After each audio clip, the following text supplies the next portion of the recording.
Okay, hello everybody. This is me attempting to do a sort of a public service broadcast. To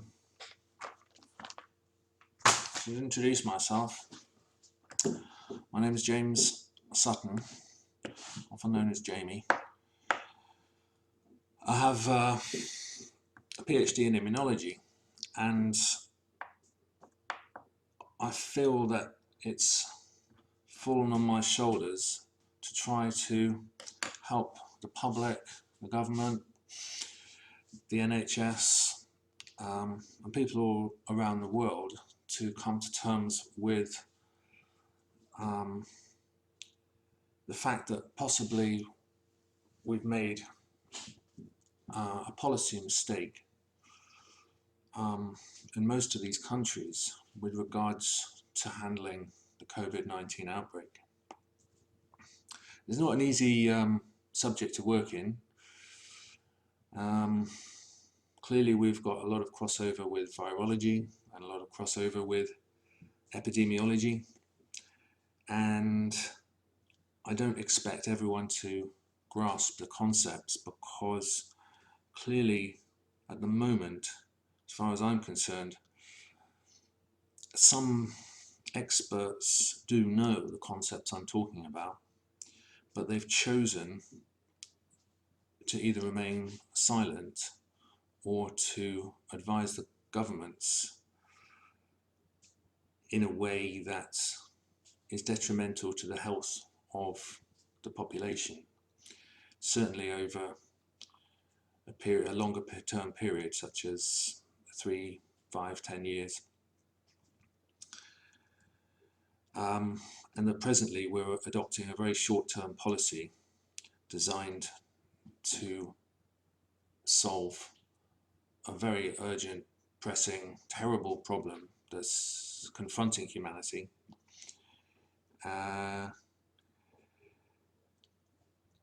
where we know a lot of people are going to die. So what I'm talking about is the story of flattening the curve, and whether it's the right science that has been presented to the people and to the government by their scientific advisors.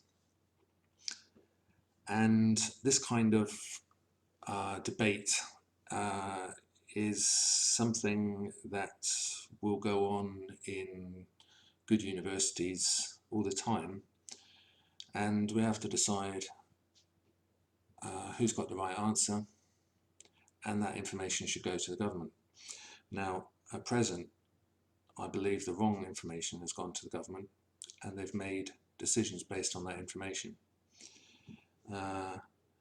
However, it's of such a serious level of mistake that what I think will happen will be large numbers of young, healthy people will die unnecessarily over the coming year, 2, 3, 4, 5, 10, 20 years. And this has come about because of the disease that's causing COVID-19, which is the coronavirus, the novel coronavirus, SARS-CoV-2. Okay, so this virus is causing a pandemic, as we all know, and there is no human immunity to this virus. The only way to get immunity to the virus is to be exposed to the virus. The other way to get immunity doesn't currently exist, would be illegal, is vaccines. Now, the reason those vaccines are currently illegal is they haven't passed clinical trials. And this process takes a long time. Let's say we agree with Fauci, the advisor to the American president, who says these vaccines will take at very least a year to 18 months to be ready to deploy. There is no guarantee that such a vaccine will be created which works. And at present, the virus is already mutating, which normally means you need to update the vaccine to accommodate the new mutation strains. If, for example, we compare what goes on with influenza. Although we should bear in mind there is another coronavirus out there which causes the common cold and has never been vaccinatable. It's never been worth doing, partly because the common cold mutates at a high rate, and so no vaccine designer can keep up. And that is a big problem if the common cold is dangerous, but thankfully the common cold is survivable. Now, if you're immunocompromised, such as an elderly person, then we know that the common cold might actually kill you. All elderly people know this. They try to avoid catching colds. Very wise of them. But they also know that they've seen the common cold, that they've had colds before, that if they do catch a cold, it won't kill them for definite, because they do have an immune system. It's just sometimes it doesn't work very well. The older they get, the less well it works. And it is sad, but of course death is a part of life, and what matters is that those people receive the love they deserve and the care they deserve, and I would argue also the funeral they deserve. And of course, as we've seen in Italy, and we're about to see throughout the world, the people who are dying are no longer getting the funeral they deserve, and that perhaps is at the price of protecting their family, who it would perhaps risk spreading of the infection were we to have a funeral gathering.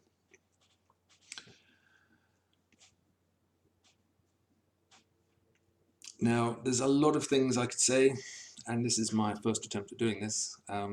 It may be the last, because I may do a perfect job of it. There may not be a perfect job to do of this. It's such a difficult job to try and convince the public, who, of course, as with the politicians, have been thrown in more or less at the deep end with this one, that the virus has suddenly appeared, that all normal politics and economics and all other news stories have really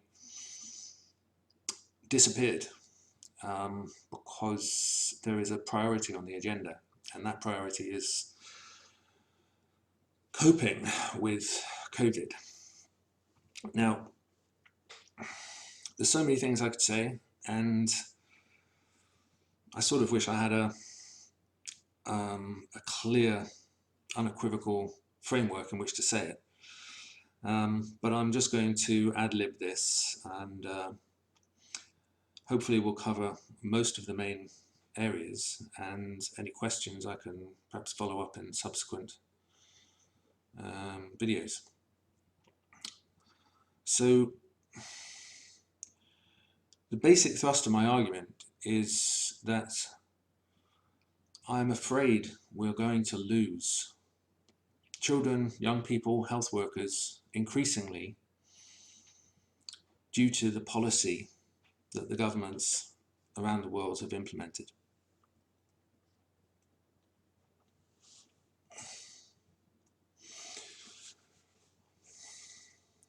And I personally can't live with that on my conscience that I did nothing about it.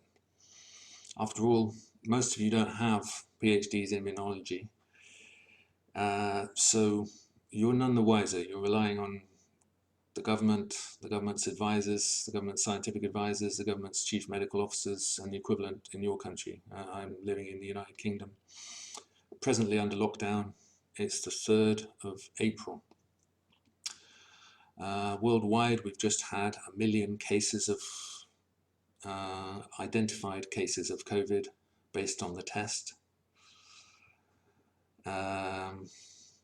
which is probably primarily a PCR test, but as we know in China they started identifying patients based on their symptoms as well as the test.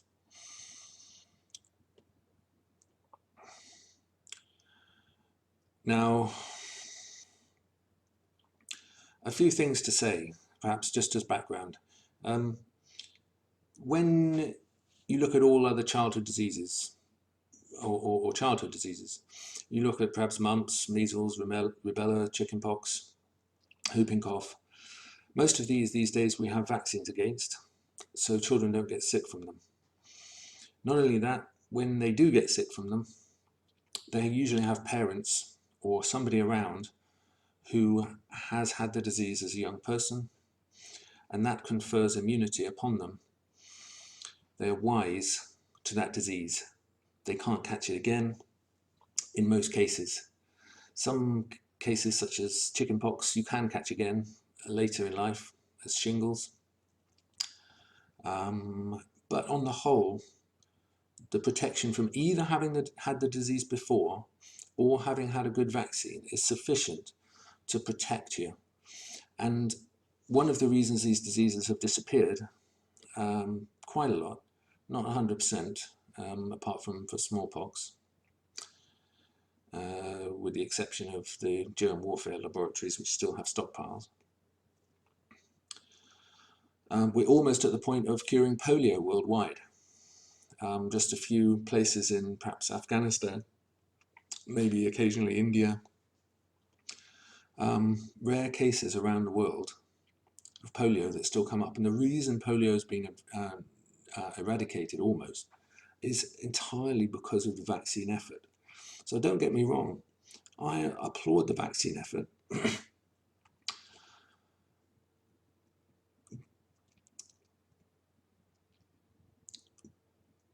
What I don't applaud is misadvice from government officials. Now, in this case, my opinion is that these government officials have based their information on mathematical models of the immune system. Now, I've worked in, I think, 6 immunology departments around the world, and most of them do not have mathematicians at the helm. They have immunologists, scientists, doctors, people who study the immune system and occasionally ask the maths department to give them a helping framework around which they can perhaps run some computer simulations and explore further the ideas of the immune system within a mathematical framework. Makes a lot of sense, allows them to use computers, but what they're doing is putting the information they have into those computer systems. And of course, as we know, if your computer software lacks refinements, such as advanced additions and improvements, then it's obsolete, out of date. And as far as I'm concerned, much of the software that has been used to explain it to the public, this idea of flattening the curve, which I'll go on to explain why it's wrong, in the case of COVID-19, is too simplistic.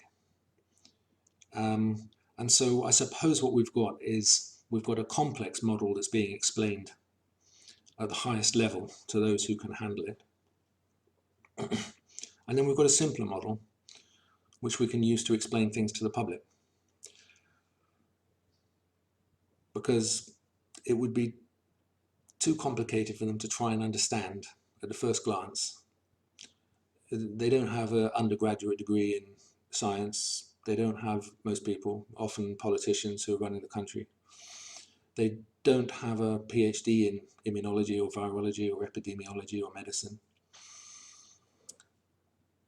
So it has to be fairly simple. But what we're seeing is we're seeing a lot of people reading one article in the newspaper, looking at one YouTube on video on epidemiology, and suddenly saying, aha, I get it, I understand. And the government's doing the right thing to lock us down.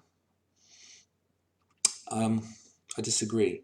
And I disagree because the information put into those models has not taken into account the disease of COVID-19, who it affects, who it doesn't affect, and the reality that we have no immunity to the safe strains of COVID.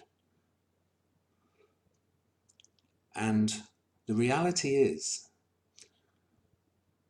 not only that it's spreading to 1 million people and tomorrow 2 million people and so on, the reality that you have to face if you want to confront this enemy and win this war is that there is no immunity in the world to this unless you have been exposed to it. And that wasn't quite what I wanted to say. What I wanted to say was this virus is being found in mutated strains already. 3 months into the outbreak, 4 months into the outbreak now.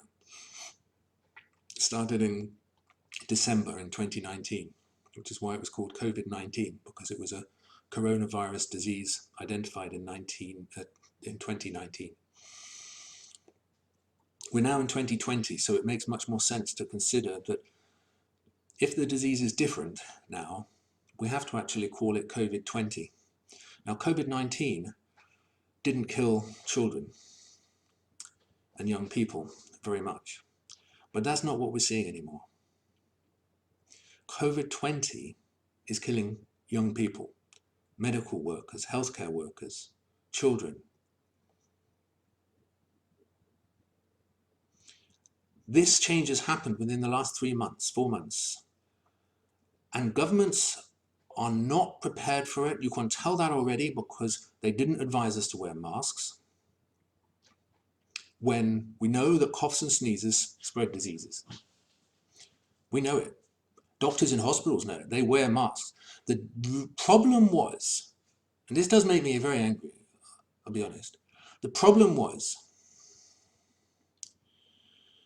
that 5 years ago, when we had problems like SARS and MERS, there was a danger that if they advised the public to wear masks, that there would be a black market in medical masks and everyone would go out and buy medical masks and there would be none left for the doctors. And that would be absolutely disgraceful. And so they decided they had to advise against people wearing masks, even though people would have quite happily worn bandanas and scarves around their faces when they went out. They would have made them at home if there'd been a proper public information announcement. They were afraid that a lot of people would just go and buy the masks from the dealers that were stealing them from the NHS or from the supplier before they got to the NHS and other medical situations. So instead of saying, wear masks but don't wear the doctor's masks or something like that, and it would have been easy. You would have seen people wearing doctor's masks going around. The police could have just picked them up and said, where did you get them from? You shouldn't be wearing those.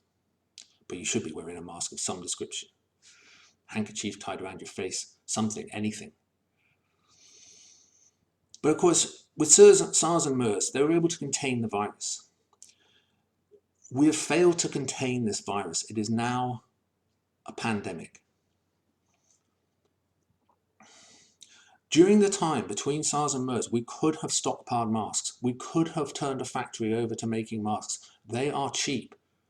They are cheap to make. They are disposable and cheap. We could have made billions of them. The fact that we didn't is a political mistake. Whereas in China, Korea, Taiwan, Singapore, Hong Kong, they did. So seeing as I think we're seeing already the World Health Organization, who advised against masks, the Center for Disease Control in Atlanta, America, who advised against masks, the British government, who advised against masks, the American government, who advised against masks, I think what you'll begin to see is that that policy will be reversed. And hopefully you can begin to see that in that sense, we've all been misled by the medical experts and the government, or the government wherever you live. And you can say, well, there is a precedent for being misadvised over the hygiene issues and the health and safety issues of this respiratory disease pandemic. So if at least I've convinced you of that, then perhaps you'll stay with me a little bit further as we consider my next rather large point, and that is that this COVID-20 and COVID-21 that we're about to see, that will be impossible for the doctors to distinguish because they won't be able to sequence the genome of the virus that you have contracted before it's more or less either killed you or you've survived it. That will take a longer time. It takes longer than the test, and the test itself takes a long time as it is. And I realize that the old people and anyone with serious underlying health conditions, such as leukemia or perhaps cancer, I realize that my message is quite despairing for them, because I will be saying that there is a chance that we can't save them from COVID-19. And I respect the nurses so much and the doctors so much for trying to save them. But what I don't respect is misguided public advice.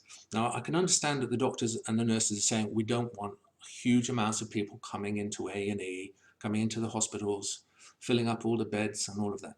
Yeah, totally with you on that. But I disagree that the solution that was used, or the argument that was used throughout the world in most of the countries, I disagree that flattening the curve is the answer. And the reason is that the curve that you talk about is the curve that includes all the people that get infected. But all the people that get infected do not go to hospital. Most of the people who get infected do not need to go to hospital. That includes nearly all children that get infected. That includes most young people, such as parents, teachers, university students, sports teachers, athletes, sportsmen of all kinds. Most of them don't get much symptoms. Now, I know there will be some who do, and we need the hospitals for them. And for that reason, the people who are vulnerable to this disease, who are going to get sick and die from it, they must isolate themselves. They absolutely must.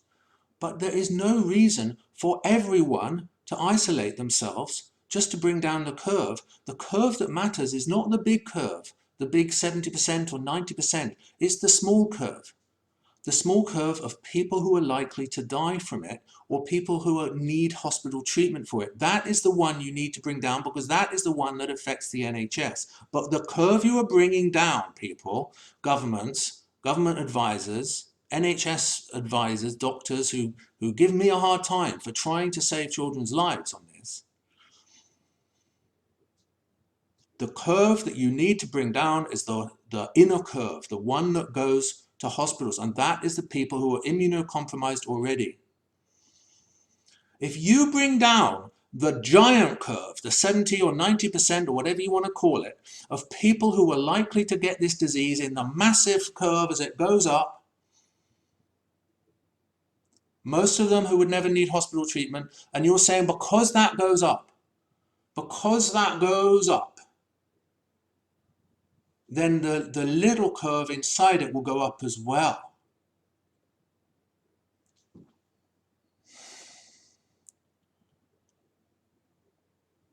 And that little curve inside it is huge for the hospitals. They can't cope with that. So keep the little one down. But why keep the big one down? If you can keep the big one up and the small one down, you have succeeded in managing the pandemic. But if you keep the small one down by bringing the big one down, you are denying children and humanity and civilization the chance to learn how this disease works inside them in their own immune system, so they can fight it. So they can be prepared when the nastier strains come along, the COVID-20 that kills children. They can be prepared because they have seen COVID-19 and they are ready for COVID-20.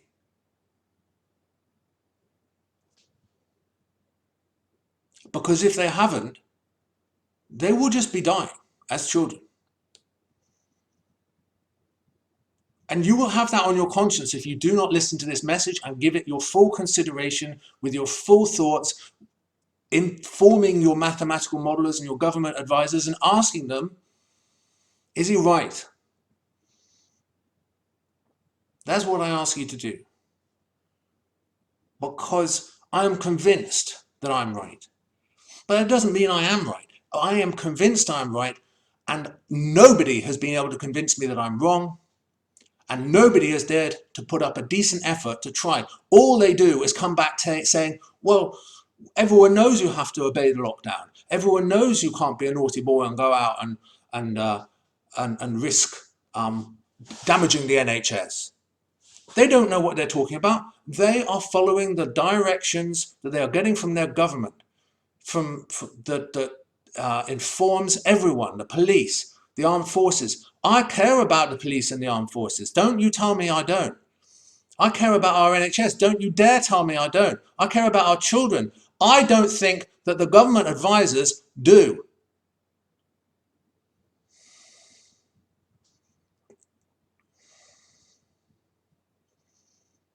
Because if they did, we'd have all been wearing masks a long time ago.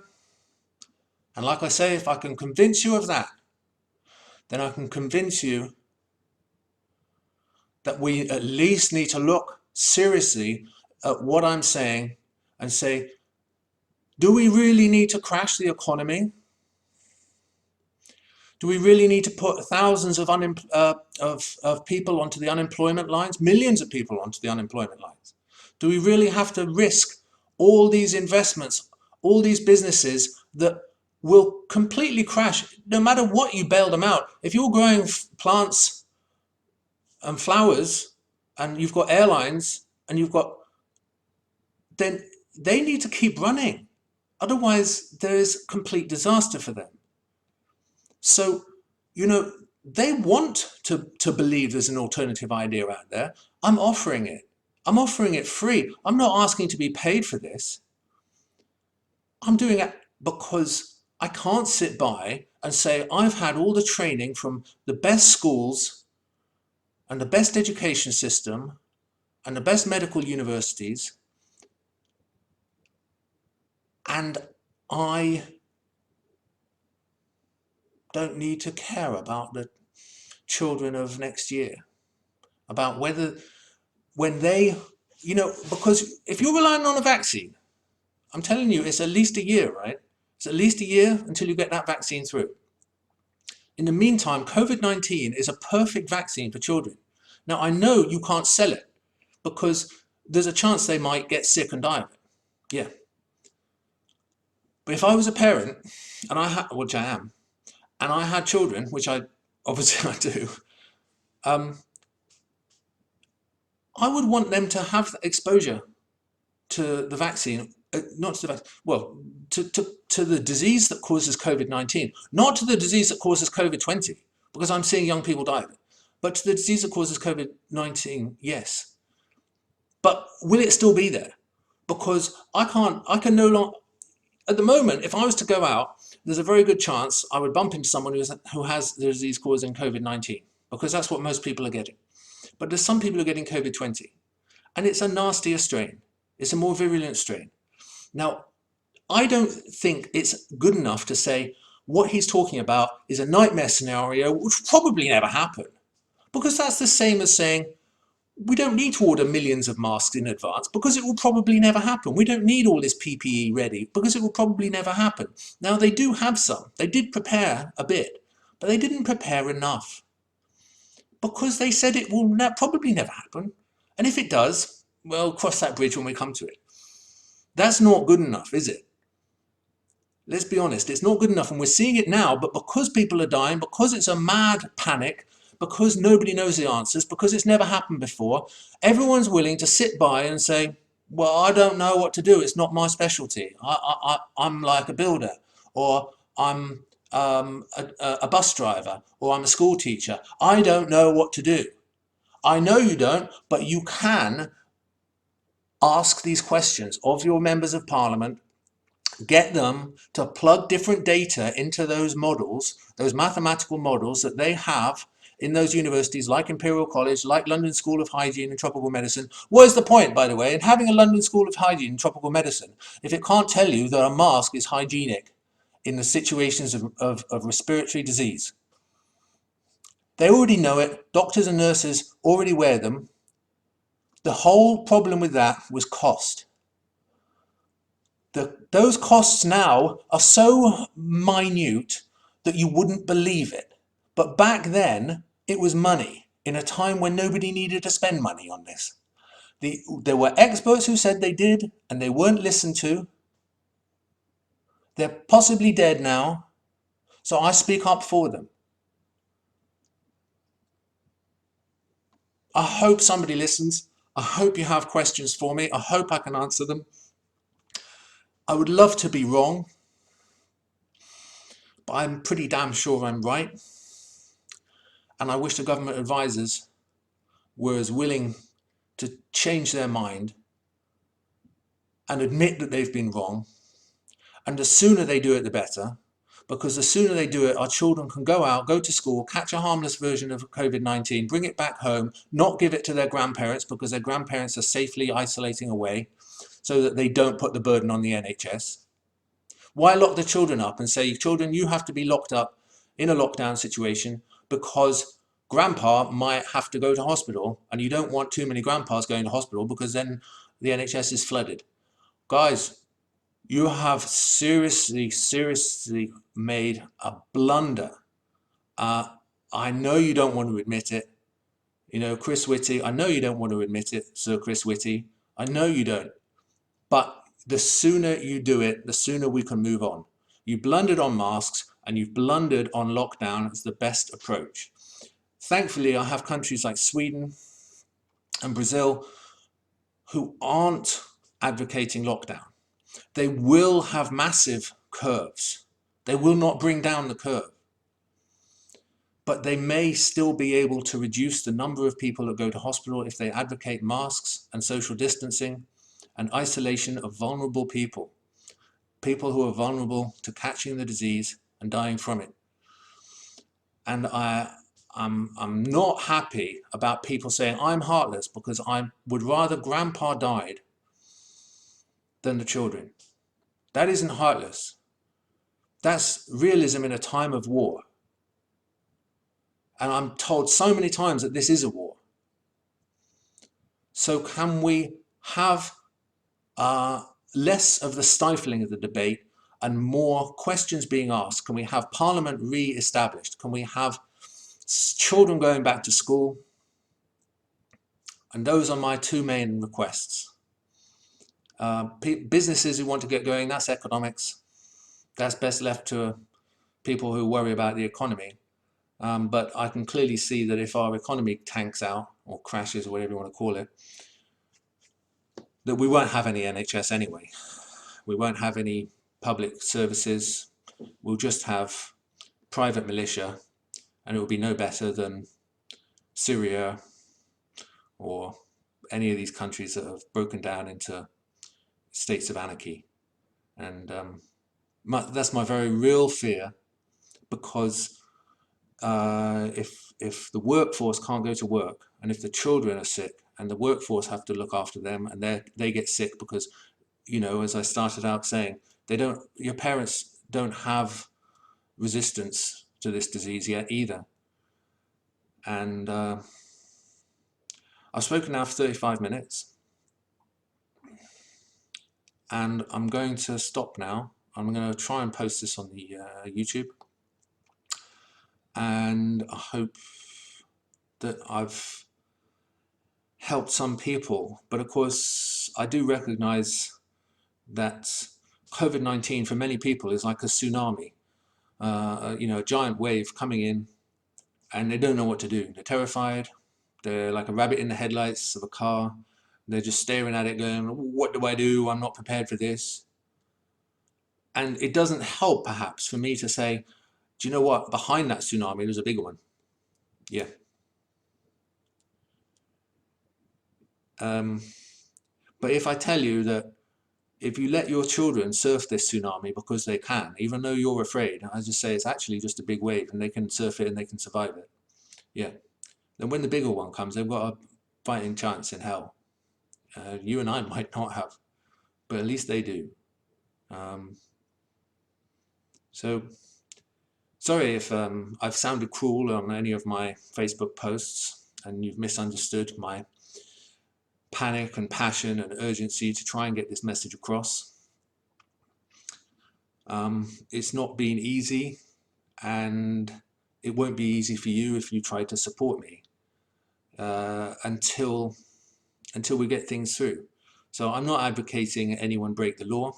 I'm not advocating anyone go out on protests, or but I am advocating that the government should do what they've done all along in this pandemic, which is reconsider things on a daily basis. And at the moment, that's what they said they would do. But you know what they did? They said, we're going to have a lockdown and we'll consider when to stop the lockdown at the end of the lockdown, which is, say, 3 or 4 weeks in. They didn't say we would reconsider on a daily basis. If they're mistaken to do a lockdown, they should consider on a daily basis. And I hope today they reconsider, and I hope they very soon they say we have to end as many parts of this lockdown as possible, as early as possible, so that children get immunity to a nice virus and not try and take on a nasty one. Not only is the nasty one nasty, but there'll be more than one strain. And you know, I hear these people saying things like, oh, there won't be any virus left. After the lockdown, it will be all be gone. Well, I can tell you, Professor John Edmund agrees with me that it will come back. There's nothing we can do now. It will come back. And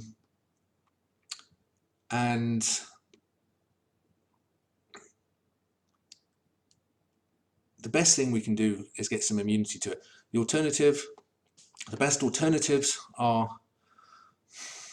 I'd love to be able to say vaccines, but I can't.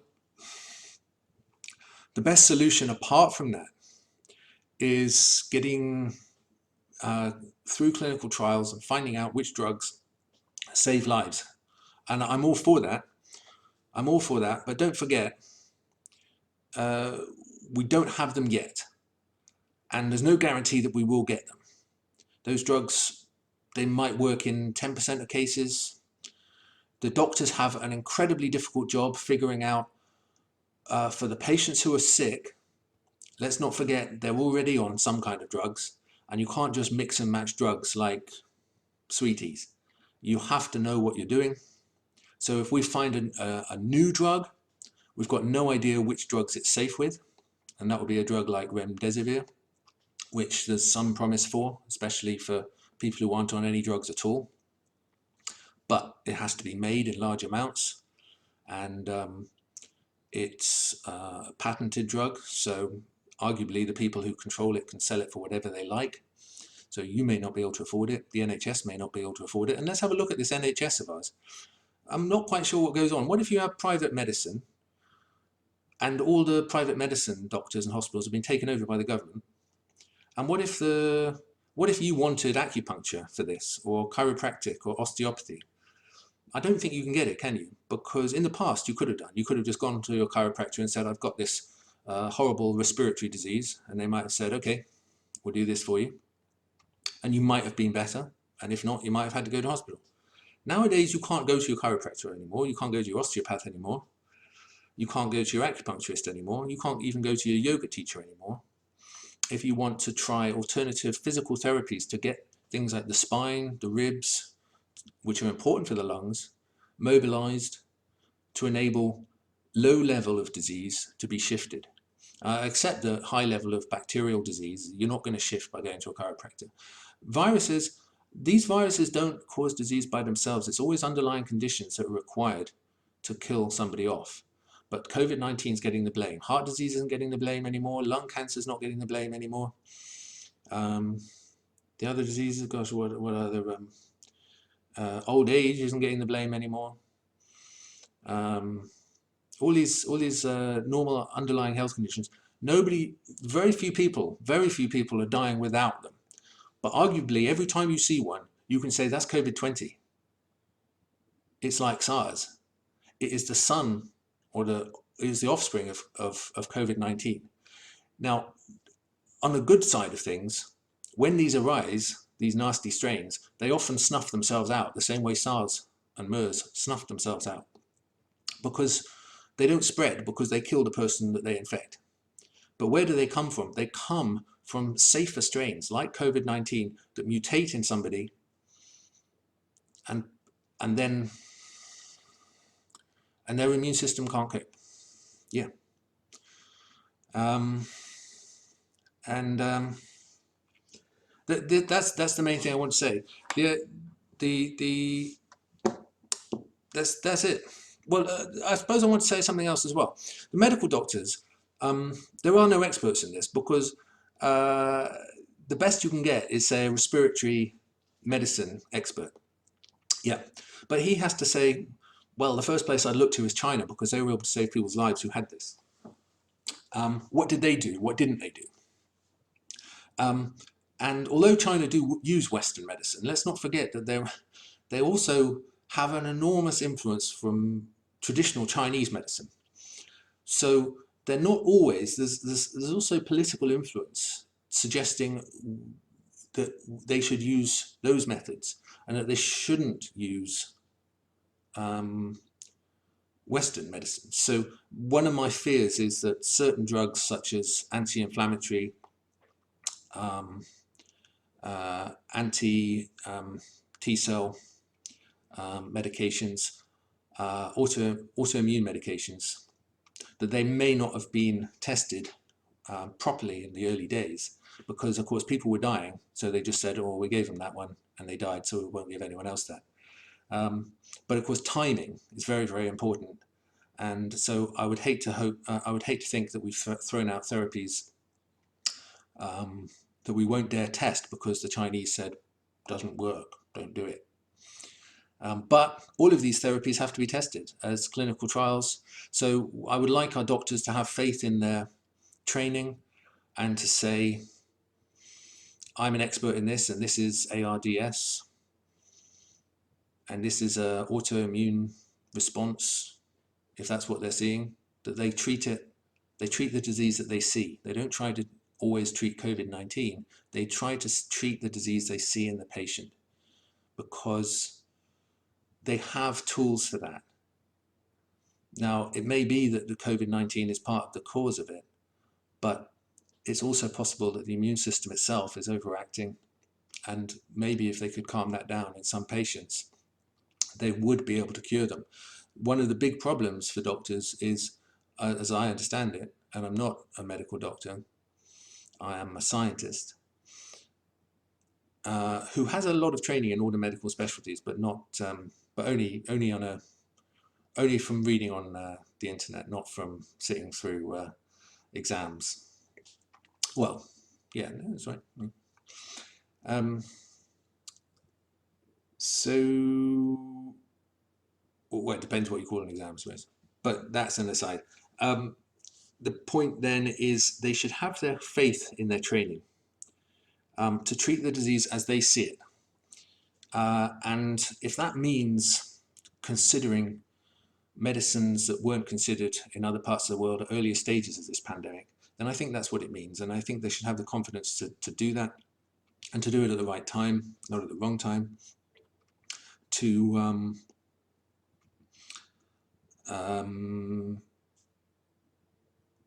and it's a big feeling of mine that a lot of what we're seeing in terms of the death is an overactive immune system that's actually what's killing people, or a misguided immune system. Old people who have weak immune systems are still capable of dying of autoimmune disease. Let's not forget that.